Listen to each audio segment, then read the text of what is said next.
Moonlight ব্লগে সকলকে স্বাগত জানাই। আজকে শোনাবো আমার প্রেগনেন্সির জার্নি।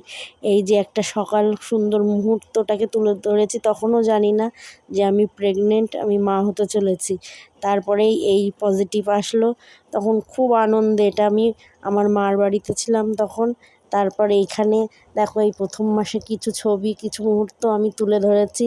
তখন এতটাই আনন্দ যে আমি সেই ছবিগুলো নিজেই সেলফিতে তুলে রেখেছিলাম। তারপর একটা দিন ভাই আসলো, ভাইয়ের সঙ্গে একটু বেড়াতে গেলাম। তখন খুব ভালো, তেমন একটা ভালো ছিল না শরীর, কিন্তু তবুও একটু বেরিয়ে মনটা ভালো লাগলো।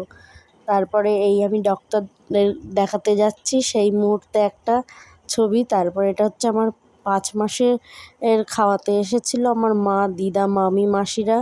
এখানে 5 রকম ভাজা ছিল, মাটন ছিল, কাতলা কালিয়া ছিল, আর চিংড়ি মাছের মালাইকারি ছিল, সাথে 5 রকম মিষ্টি আর 5 রকম আচার কিন্তু আনতে ভুলিনি ওরা। আর তারপরেই দেখো কিছু পুজোর মুহূর্ত। এটা পুজোতে গিয়েছিলাম, আর এটা হচ্ছে নবমীর দিন মামা বাড়িতে নিমন্ত্রণ ছিল, সেই দিনের দুপুরের মুহূর্ত। মা, আমি আর ভাই। আর এটা হলো আমি, ভাই আর আমার হাজব্যান্ড। এটা হচ্ছে অষ্টমীর দিন। আর এটা ঠাকুর দেখা।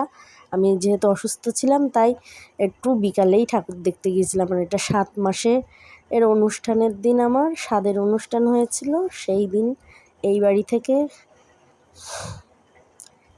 আর এটা হলো আমার হাতে যেটা আছে, ওটা হলো নাতি দিয়েছে বলতে হয়। আর এটা আমি বাপের বাড়ি যাচ্ছি। আর এটা সরস্বতী পুজোতে তোলা ছবি, মাসির বাড়িতে গিয়েছিলাম টাকি, সেখানে এই আমার বোন, সাথে আছে মাসির মেয়ে। আর এটা হচ্ছে আমি কিন্তু রেডি। আর তারপরেই দেখো সোনু চলে এসছে। এই ভিডিওটা যদি ভালো লাগে লাইক, কমেন্ট, শেয়ার করতে ভুলো না, সাথে সাবস্ক্রাইব করবে কিন্তু এমন সমস্ত ভিডিও দেখার জন্য।